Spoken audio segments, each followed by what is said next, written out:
I'm Azaria Tagaya and this is Nightline, the top stories. Over 100 Bangladeshi nationals in Malaysia involved in radical militant groups, says IGP. And Malaysian man feared to be among those still missing in Bali ferry tragedy. Good morning. A Malaysian man is feared to be among the victims still missing after an Indonesian passenger ferry carrying at least 65 people capsized in the Bali Strait late Wednesday night. The Malaysian embassy in Jakarta said it is in contact with Indonesia's Ministry of Foreign Affairs regarding the matter. In a statement on Friday, the embassy added that local authorities are currently working to verify the whereabouts of the victim. The embassy has also contacted the victim's family and is closely monitoring the ongoing search and rescue operation. The victim, identified as 55-year-old Fauzi Awang, is believed to have been inside a tourist van that was also on board the ferry KMP Tunu Pratama Jaya when it capsized. It is understood that he was en route back to Malaysia via Gusti Ngurah Rai Airport in Bali after taking the van from Ketapang Port in Banyuwangi, East Java. Earlier, hundreds of Indonesian rescuers widened their search on Friday for dozens of missing people following the ferry capsize incident. So far, at least 6 bodies have been recovered. According to authorities, as of Friday evening, 30 people were still missing after 29 were plucked from the waters to safety on Thursday, with no more survivors found since. At least 106 rescuers used helicopters, thermal drones and 20 vessels, including Navy ships, to search by sea and air, expanding efforts along the coast of eastern Java and Bali. The ferry was making a 5-kilometer crossing from eastern Java Island to Bali when it tilted and sank in bad weather late Wednesday. Meanwhile, survivors stated that there was no warning or alarm sounded before or during the incident. Langsung kejadian itu, Mas. Alarm nggak ada, peringatan nggak ada. Dah kapal oleh sedikit jegrek, dah semua lari.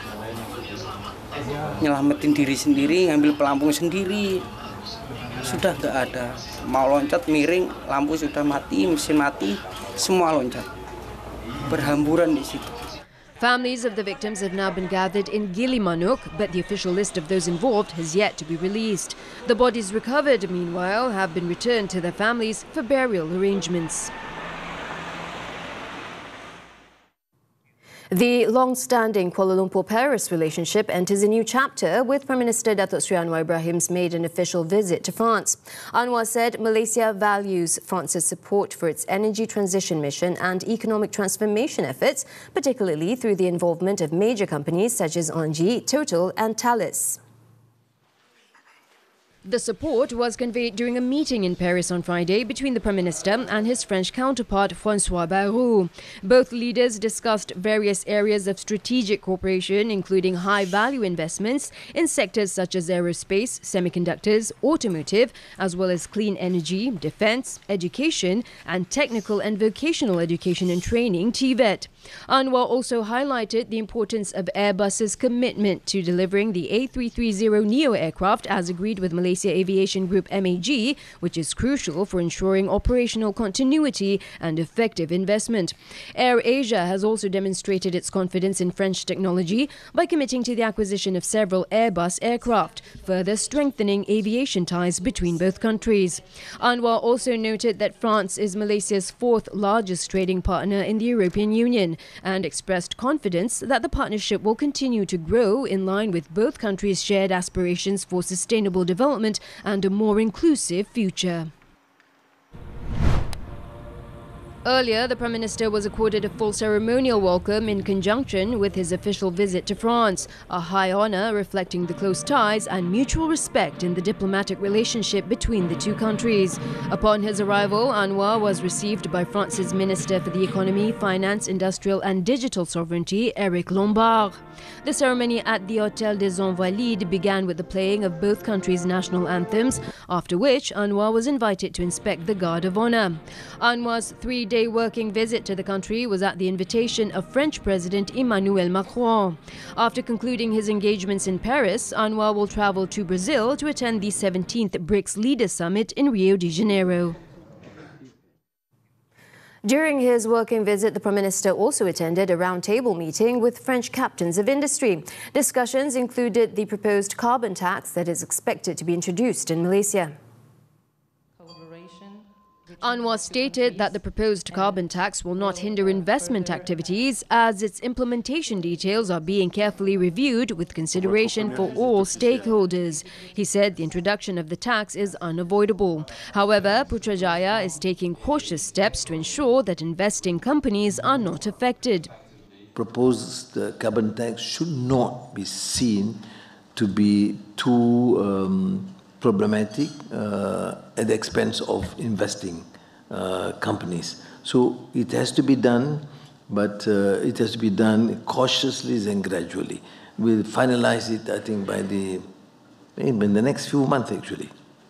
Representatives from more than 42 French companies took part in the event, alongside 18 representatives from Malaysian firms. Now, intelligence from the Royal Malaysia Police PDRM has revealed that more than 100 Bangladeshi nationals in Malaysia were involved in a radical militant group recently dismantled by the authorities. Inspector General of Police Datuk Seri Muhammad Khalid Ismail said the group had used social media platforms to spread their ideology, recruit members and raise funds believed to be for the extremist movement in Syria and their home country. At a special press conference in Bukit Aman on Friday, Muhammad Khalid said the activities of the group masterminded by the radical militant movement Bangladesh GMRB were uncovered following the arrest of 36 Bangladeshi nationals in 3 phases of operations in Johor and Selangor. Investigations revealed that they operated WhatsApp, Telegram and Facebook platforms using IP addresses based in Malaysia. The top cop added that the group had been active for the past year and operated covertly. Ahli-ahli yang telah melafazkan bai'ah dalam talian akan bertanggungjawab sebagai ketua dan kepada sel baru yang diwujudkan di kawasan tertentu bagi memperluaskan pengaruh dan gerakan tersebut. Muhammad Khalid stated that the militant group raised funds through an annual membership fee of 500 ringgit in addition to contributions from its members. The total amount of funds channeled to the IS movement is still under investigation. So far, 5 individuals have been charged in court while 15 have been deported. Investigations are ongoing into 16 other Bangladeshi nationals over their alleged involvement in the militant group. Meanwhile, Muhammad Khalid also confirmed that investigations so far have found no Malaysians to be involved in the radical movement. The group also did not use Malaysia as a transit point or as a primary target. Muhammad Khalid said that all those arrested were Bangladeshi nationals working in the factory, construction and service sectors. Namun begitu, sepanjang tempoh mereka berada dan bekerja di Malaysia, sebahagian daripada mereka telah terpengaruh dengan fahaman radikal dan ideologi ekstremis yang dibawa masuk dari negara asal serta yang berada di peringkat antarabangsa. He added that further investigations are being carried out in cooperation with the Bangladeshi authorities and Interpol. He also stressed that the police will not compromise on national security and will take all necessary action to protect Malaysians and the nation from any form of terrorism. The Home Ministry is open to improving the National Registration Department NRD's MyCard application process after the Enforcement Agency Integrity Commission EAIC highlighted delays in processing applications. Home Minister Datuk Seri Saifuddin Nasution Ismail said that the improvements involving the NRD not only focus on enhancing the efficiency of service delivery but also include a review of related security aspects. Saya dan Datuk KSU terbuka untuk menambah baik proses itu. Yang paling penting adalah kita ni cuma alat saja kepada rakyat. Jadi bila rakyat yang memerlukan perkhidmatan itu terkesan kerana proses kelambatan dan sebagainya, menjadi kewajipan kami untuk memperbaiki. However, he stressed that due diligence cannot be compromised, pointing to examples where forged paperwork was used in MyCard applications. He said this in response to the EAIC's disclosure regarding the unreasonable delay by an investigating officer from the Sabah NRD in handling a new identity card application involving a child.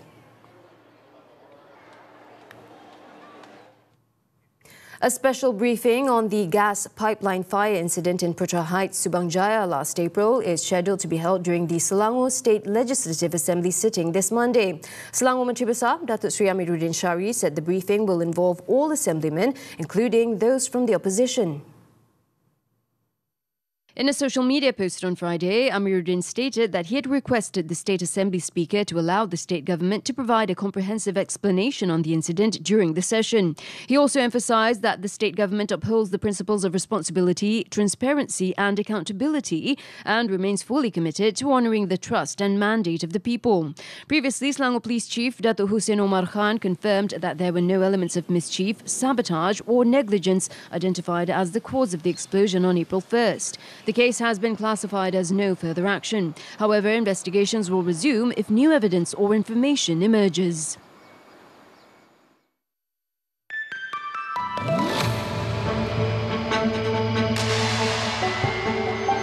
The Finance Ministry has announced transitional measures to ease industry compliance with the expanded scope of the Sales and Service Tax, or SST.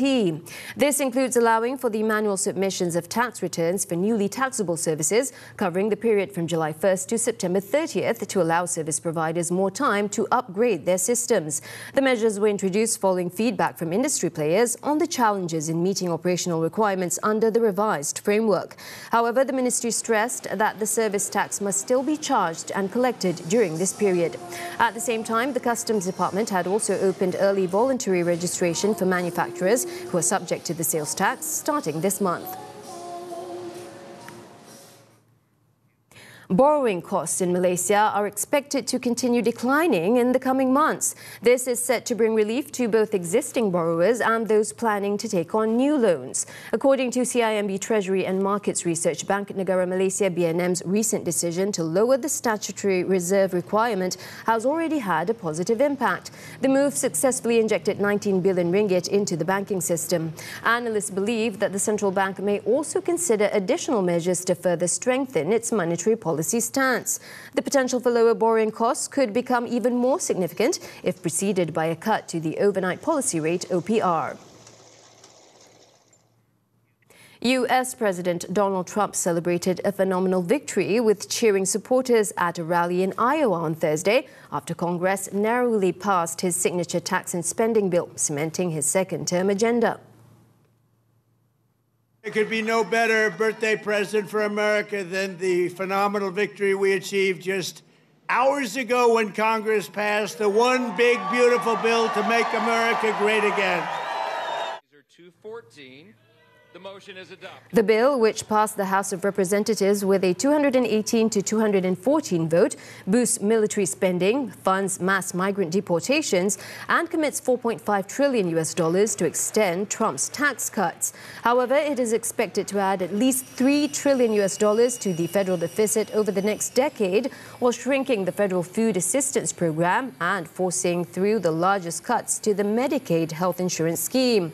Trump said he will sign it into law on July 4th during military flyovers. Meanwhile, Trump said his administration will start sending out letters to trading partners on Friday, setting unilateral tariff rates, which he said countries would have to begin paying on August 1st. We're going to be sending some letters out starting probably tomorrow, maybe 10 a day, to various countries saying what they're going to pay to do business with the U.S. Trump stated that all letters will be sent by July 9th, his deadline for countries to reach deals with Washington to avoid higher duties. He added that the tariffs would range from 10 or 20% up to 60 or 70%.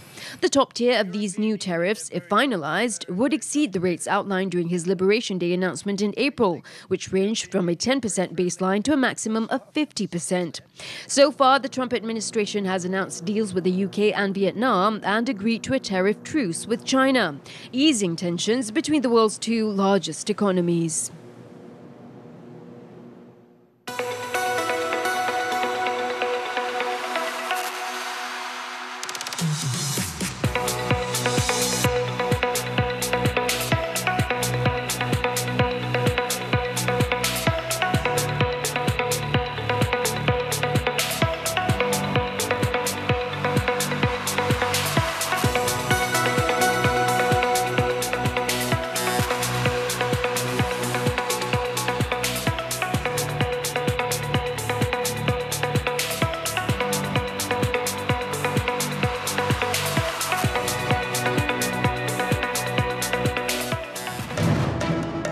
Bus driver remanded over Johor fatal crash. The details after this breather.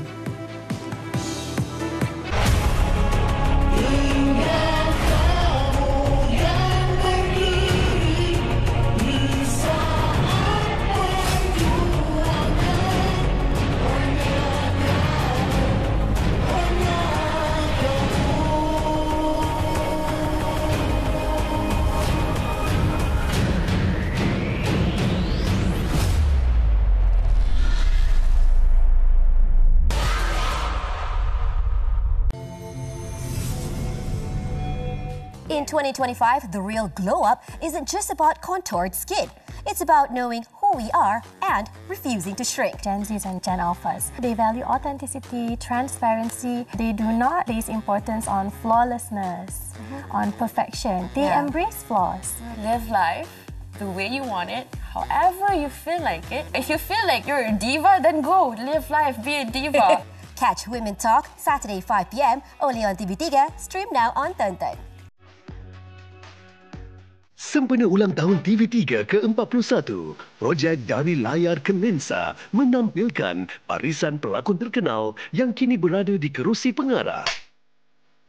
Jana Nik, Susu 5 Kupang.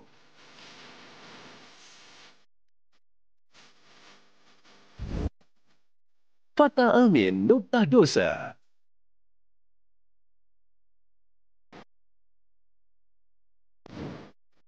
Siti Saleha, Bentak Dua Hati.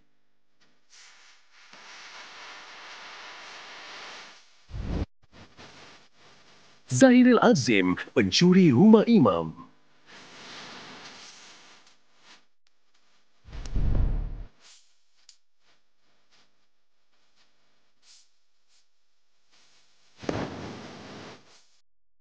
Akan datang di slot Cewek Lama TV3. Thanks for staying with us. In Johor, police have dismantled a syndicate that converted rooms in rented apartments into makeshift karaoke centres to lure customers and distribute drugs. State Police Chief Dato' M. Kumar said 9 individuals were arrested and various drugs worth over 1.7 million ringgit were seized during raids conducted around Johor Bahru between June 20th and 21st.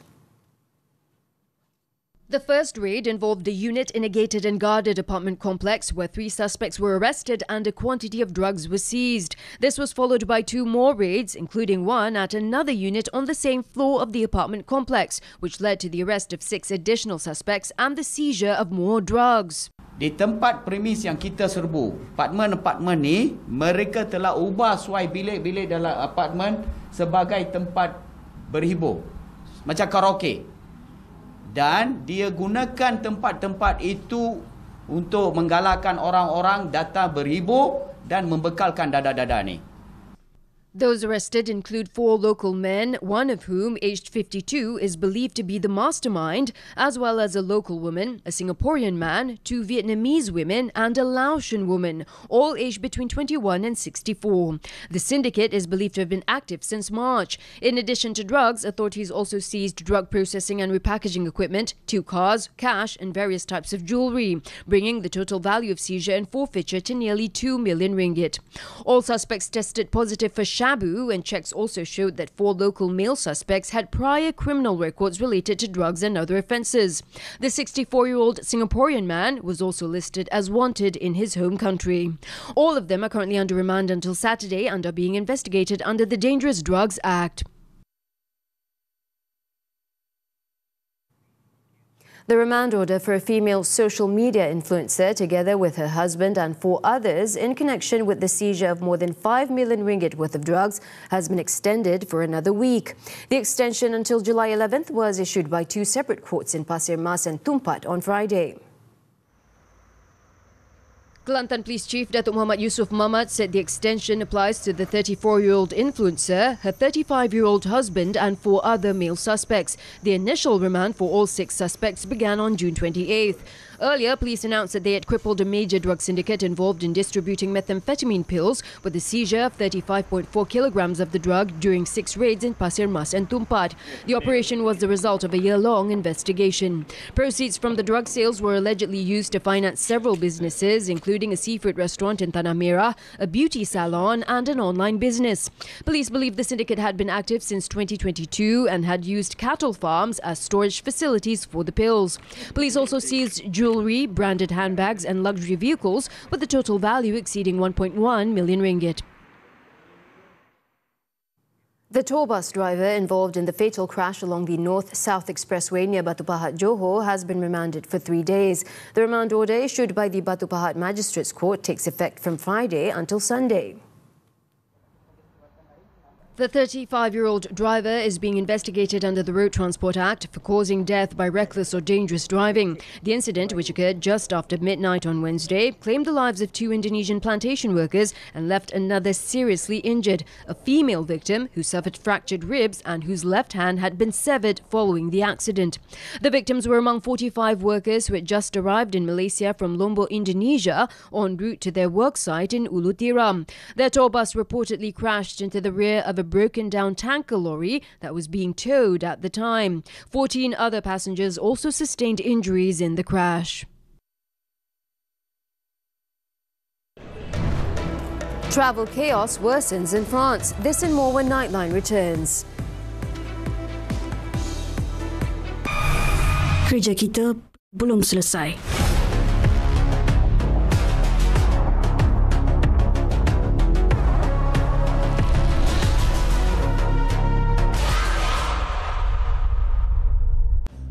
Hari ini menu berasaskan buah. Buah pear ni macam-macam benda boleh buat supaya dia ada aroma limau zest kat situ. Perfect. Base dengan mentega dan juga herba serta bawang putih. Dan saya boleh bayang bagaimana keenakan mangga goreng sekejap lagi. Jangan lupa saksikan 5 rencang 5 rasa setiap Sabtu 6.30 petang hanya di TV3 dan stream juga melalui Tonton.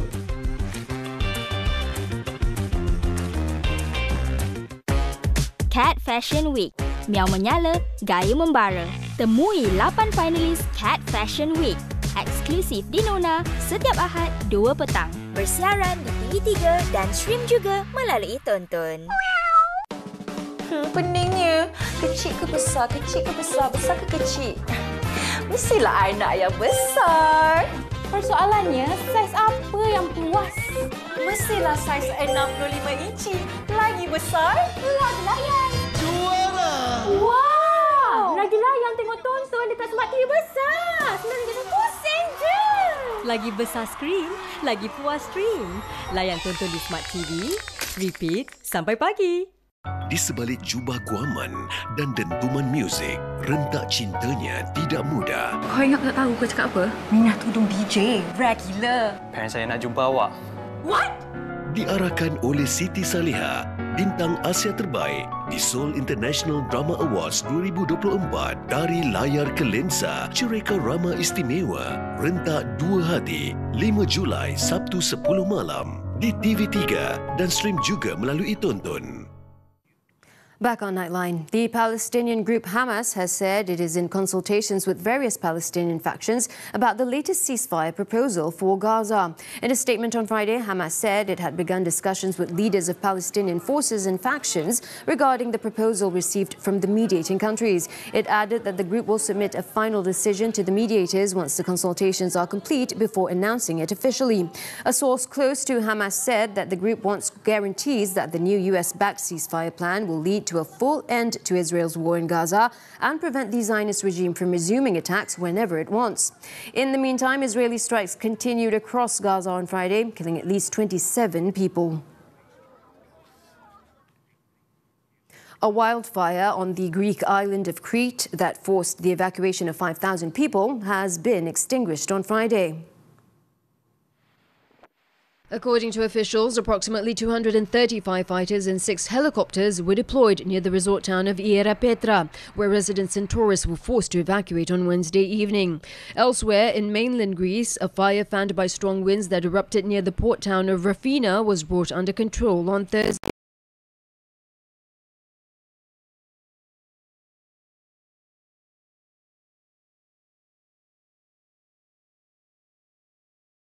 in a fire near the western town of Odemish, while an 81-year-old resident died from smoke inhalation. These were the first deaths in a series of wildfires that have forced thousands of people to flee.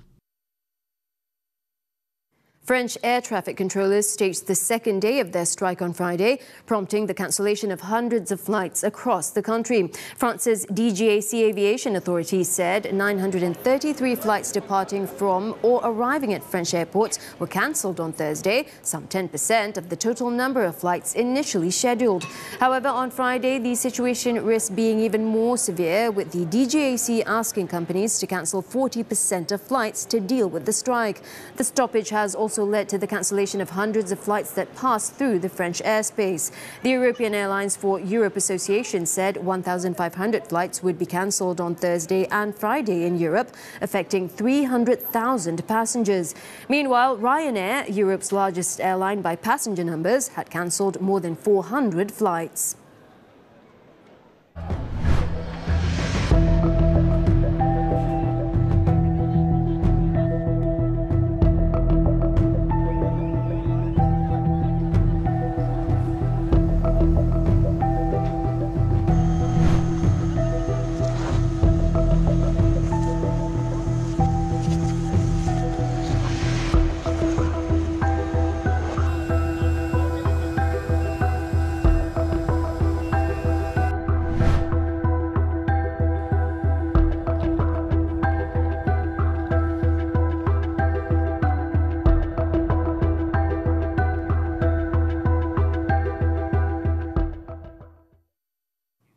Switching to sports now, hockey and the 2025 Under-18 Asia Cup. The national youth team continued their impressive run at the tournament with a thumping 10-0 victory over Indonesia in the second Group B clash at the Dazhou Stadium in China on Friday.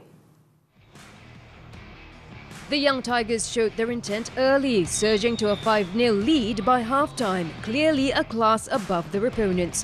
Head coach Muhammad Sufyan Muhammad's side remained ruthless after the break, adding 5 more goals to complete the emphatic win.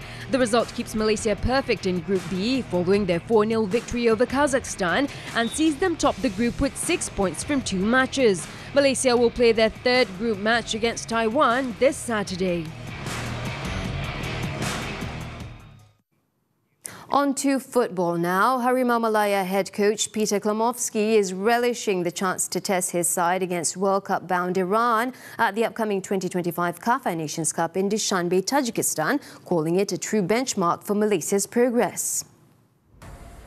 Klamovski has enjoyed a strong start to his reign, overseeing 2 impressive home wins in the 2027 Asian Cup qualifiers, a 2-0 win over Nepal in Johor and a 4-0 thumping of Vietnam in Bukit Jalil. But the real test begins away from home. It's a massive challenge for us, a massive opportunity for us. We'll use it as a way to benchmark ourselves against the best, test our football against them, take our football to them as hard as we can. World number 131 Malaysia have been drawn in a tough Group B with world number 18 Iran, 104th ranked Tajikistan as well as Afghanistan. Malaysia opens their campaign against host Tajikistan on August 29th, face defending champions Iran on September 1st and will finish against Afghanistan on September 4th. Only the top team in each group qualifies for the final in Tashkent on September 8th, with the second place sides meeting in a third place playoff in Dushanbe, Tajikistan the same day.